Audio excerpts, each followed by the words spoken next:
Hey guys, LevelCap here. Today I've got an episode of Loadout, the series where you guys, the viewers, get to pick a gun and customization for me to use. The way you do this is you leave a comment in the comment section letting me know what kind of gun and accessories you'd like me to run with, and I will pick one of the top rated comments for the next episode. Today's top comment comes from Brian Thau 102. He says, Animal Mother from Full Metal Jacket, the M60 E4 gripper bipod, big ammo, M1911, C4 or Claymores, squad ammo or suppression, lay down a great volume of firepower, or just simply run and gun. Animal Mother was a beast. Unleash the beast from 1968 level cap. Remember, get some. Now, if you haven't seen Stanley Kubrick's Full Metal Jacket, you gotta see this movie. It's absolutely crazy. And one of the characters in it, Animal Mother, is seriously like the ultimate badass. The guy has an M60, he loves killing, and he's just crazy. The original M60 light machine gun came out in 1957. It was used heavily during the Vietnam War and is pretty iconic from that war.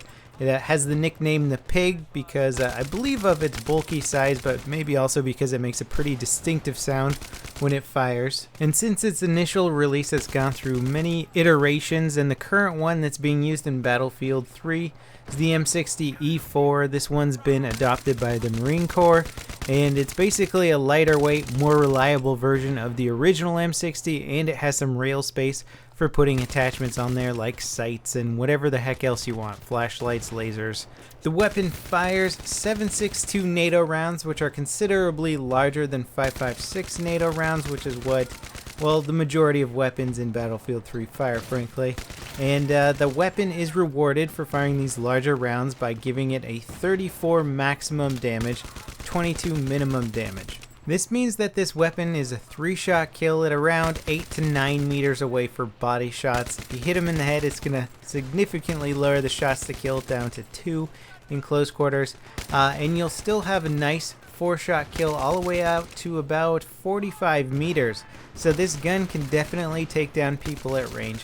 It is, however, a very slow firing weapon, coming in at 580 rounds per minute. In fact, that makes it one of the slower firing automatic weapons in the entire game.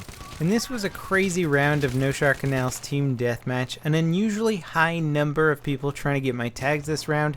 Usually there's like a good 3 to 4 people who are just tag hunting all game, but this round there seemed to be about 10 or even more, and you'll see a lot of guys running at me with their knives out, or just running a beeline without shooting because they're trying to get my tags, and frankly, I don't mind it because it's more kills for my M60. Now what this weapon lacks in rate of fire, it makes up for in damage per shot and also in a pretty high suppressing factor. If this thing's going off near you, your aim is going to be thrown off considerably, and I'm able to win a lot of firefights because of that. I start shooting first, my opponent gets suppressed so bad that they're going to end up missing enough of their shots that I'm able to kill them before they can kill me. With extended mags equipped, you've got 200 rounds, and frankly, if you make it to the point where you need to reload this gun, then you're doing something absolutely right, because it takes a long time to chew through those 200 rounds when this gun's firing at only 580 rounds per minute. I think this is probably the longest sustained fire out of any weapon in the game before you need to reload. So again, if you make it to your reload point, make sure you got a nice quiet place to go through the reload animation because it is insanely long. It's 7.2 seconds. For the purposes of being authentic with this weapon and being authentic to Animal Mother in the Vietnam era, I'm using the iron sights on here, and as you can see, these are just some ridiculously old school iron sights that I'm sure are great for kind of spraying down a general area with bullets, but for precision shooting they pretty much suck. I'm able to still get some kills with it, but you'll notice once I sight on and start firing, the muzzle flash, and just if I start getting suppressed, it becomes almost impossible to follow my target unless you spot them with 3D spotting. Then you can just follow the red triangle, it becomes easier. So spotting is very important with this weapon, otherwise you're just going to have to hope that your target's standing still and doesn't start moving after you start shooting at them. Otherwise it might take a while for you to reacquire them. Now, oddly enough, the M60 doesn't have very high side-to-side recoil. It's got a 0.2 pull left and a 0.2 pull right, which means that it's going to balance out pretty well. I am running it with the foregrip instead of the bipod because frankly I just don't do bipod gameplay, especially with this many people hunting my tags.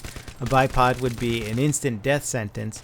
But putting the foregrip on here will reduce that side-to-side recoil even more, making it a much more easy weapon to control. Because of its low rate of fire, you're not experiencing that recoil kickback as frequently, so the only thing you really have to deal with is its vertical recoil, which is definitely on the higher side, but is more than manageable, at least for a light machine gun. So we managed to switch out of some of that no shot canals rounds. Even I'm pretty sick of no shot canals, I gotta say. It's just hard sometimes when you're looking for a full server to play on that's going to be good for infantry action.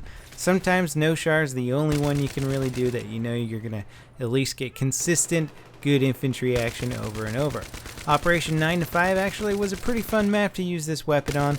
Lots of infantry, especially if you're playing a 64-man server, which I was, and you can take lots of little dirty spots around the map to get it some cover. In fact, a bipod would probably have been a bit more useful on this map, although I still like to maintain my mobility. Now I've got the standard 1911 as my sidearm, and as you see here I'm going to get a quick little double kill with like 4 shots, which is, I don't know how I got that. They must have been hurt pretty bad shooting through the smoke, but hey, I'll take a quick double kill with random fire from a 1911. Then I just stand up here and I'm able to just mow down everybody else who comes around that corner.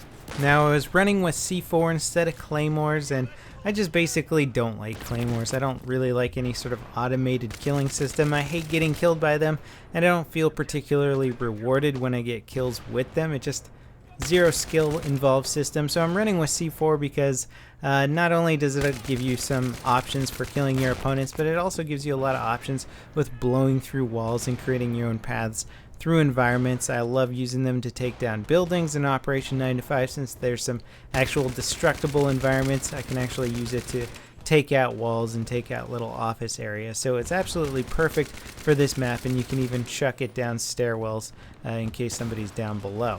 Now, even though I was having a lot of fun using the M60 this time around, I can't say that it's going to be one of the better LMGs to use out there. There's faster firing LMGs that are going to do more damage, so if you can maintain the recoil on some of those faster firing, heavier LMGs, then you're going to be better off. Overall, that pretty much wraps it up for this episode of Loadout. Don't forget to leave your comments down below letting me know what you'd like me to run with for the next episode, and I'll see you guys next time. This is LevelCap, signing off.